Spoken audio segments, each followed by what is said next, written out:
ভারত এবং পাকিস্তানের মধ্যে সংঘর্ষ শুরু হয়ে গিয়েছে। দীর্ঘদিনের উত্তেজনার পর অবশেষে দক্ষিণ এশিয়ার দুই পরমাণু শক্তিধর দেশ ভারত এবং পাকিস্তান সরাসরি সংঘর্ষে জড়িয়ে পড়েছে।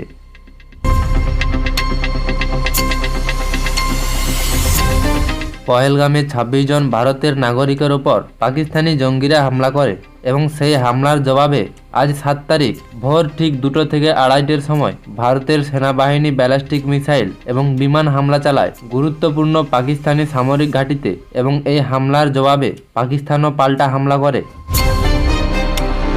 এবং হামলার ঠিক একদিন আগে ৬ মে ২০২৫-এ ভারতের প্রতিরক্ষা মন্ত্রণালয় থেকে ২৪৪টি জেলার মক ড্রিল করে এবং আরও জানায় প্রয়োজন পড়লে রাতের বেলায় ব্ল্যাকআউট হতে পারে।